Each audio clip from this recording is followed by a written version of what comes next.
கிறிஸ்துவுக்குள் பிரியமானவர்களே, இந்த நாளுக்கான மாலை நேரம்னா அப்போஸ்தலனாகிய பவுல் கொரிந்து சபைக்கு எழுதிய 2ஆம் நிருபம் 9வது அதிகாரம் 15வது வசனம். 2 கொரிந்தியர் 9:15, 2 Corinthians 9:15. தேவன் அருளிய சொல்லி முடியாத ஈவுக்காக அவருக்கு ஸ்தோத்திரம். என்ன, தேவன் கொடுத்ததிலே அவர் கொடுத்த பெரிய ஒரு உன்னதமான கிஃப்ட். நீங்க ஆங்கில வேதாகமத்தில் பார்த்தீங்கன்னா இன்டிஸ்கிரைபபிள் கிஃப்ட், அதாவது வார்த்தைகள்னால சொல்ல முடியாத, வார்த்தைகளினால் விவரிக்க முடியாத ஒரு பெரிய ஒரு நமக்கு கொடுத்த பரிசு எது தெரியுமா? கர்த்தராகிய இயேசு கிறிஸ்து. அதான் சொல்றாரு, எனக்கு கிருபை வந்துச்சு. அந்த கிருபை யாரு? அது வேற யாரும் இல்லை, கர்த்தராகிய இயேசு கிறிஸ்து. எல்லா கிறிஸ்தவர்களும் தெரிஞ்ச வசனம் என்ன? யோவான் 3:16. என்ன, தேவன் தம்முடைய ஒரே பேரான குமாரனை விசுவாசிக்கிறவன் எவனோ அவன் கெட்டு போகாமல் நித்திய ஜீவனை அடையும்படிக்கு அவரை தந்தருளி, யார? இயேசு கிறிஸ்துவை கொடுத்து இந்த உலகத்தில் இவ்வளவாய் அன்பு கூர்ந்தார் என்று சொல்லக்கூடியது. அதனால தான் கர்த்தராகிய இயேசு கிறிஸ்து யோவான் 4வது அதிகாரத்தில் அந்த சமாரிய ஸ்திரீட்ட உட்காந்து பேசிகிட்டு இருக்கும்போது 10வது வசனம் சொல்கிறாரு, நீ தேவனுடைய ஈவையும் தாகத்துக்கு தா என்று உன்னிடத்தில் கேட்கிறவர் இன்னார் என்பதையும் அறிந்திருந்தாயானால் நீயே அவரிடத்தில் கேட்டிருப்பாய், அவர் உனக்கு ஜீவ தண்ணீரை கொடுத்திருப்பார். யாரு ஜீவ தண்ணீர்? நான் தான். ரோமர் 6வது அதிகாரம் 23வது வசனம், பாவத்தின் சம்பளம் மரணம், தேவனுடைய கிருபை வரமோ நம்முடைய கர்த்தராகிய இயேசு கிறிஸ்துவினால் உண்டான நித்திய ஜீவன். அதான் கர்த்தராகிய இயேசு கிறிஸ்து தான் நமக்கு கொடுக்கப்பட்ட ஒரு பெரிய ஒரு காரியம். அதே மாதிரி ரோமர் 8:32 பார்க்கிறோம், தம்முடைய சொந்த குமாரன் என்று பாராமல் நம்ம எல்லாருக்காகவும் அவரை ஒப்பு கொடுத்தவர் அவரோடே கூட மற்ற எல்லாவற்றையும் நமக்கு அருளாதிருப்பது எப்படி?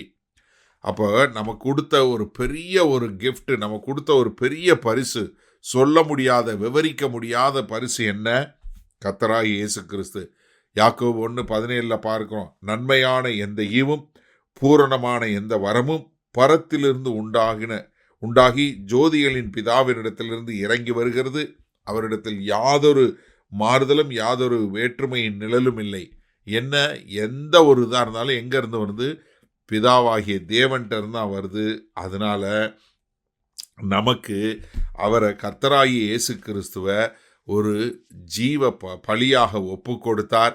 அது மாத்திரமல்ல, அது அவருடைய சுத்த கிருபை. அதனால தான் எபேசியர் 2வது அதிகாரம் 8வது வசனத்தில் சொல்லும்போது, கிருபையினாலே விசுவாசத்தை கொண்டு ரட்சிக்கப்பட்டீர்கள், இது உங்களால் உண்டானது அல்ல என்று சொல்லக்கூடியதா.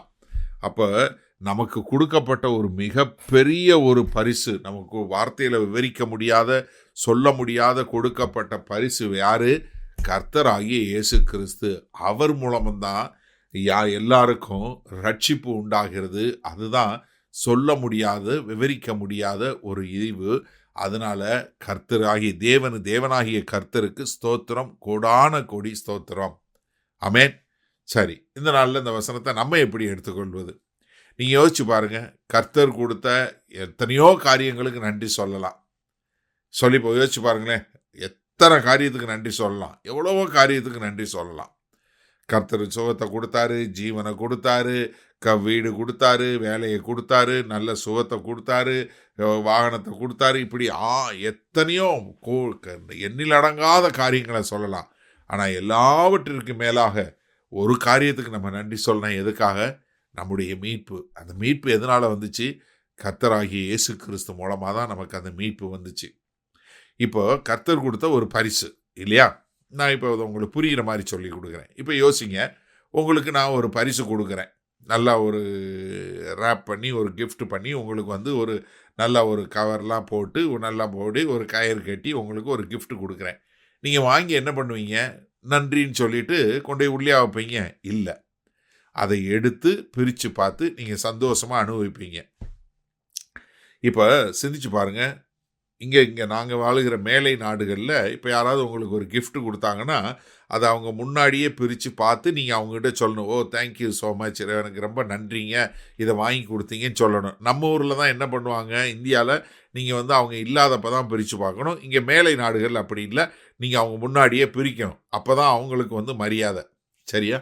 இப்போ நீங்கள் ஒரு நிமிஷம் சிந்திச்சு பாருங்கள், இப்போ உங்களுக்கு ஒரு gift குடுக்குறாங்க. அந்த கிஃப்ட்ட வாங்கி நீங்க பிரிச்சு அத பயன்படுத்தலைன்னா என்ன நினைப்பீங்க?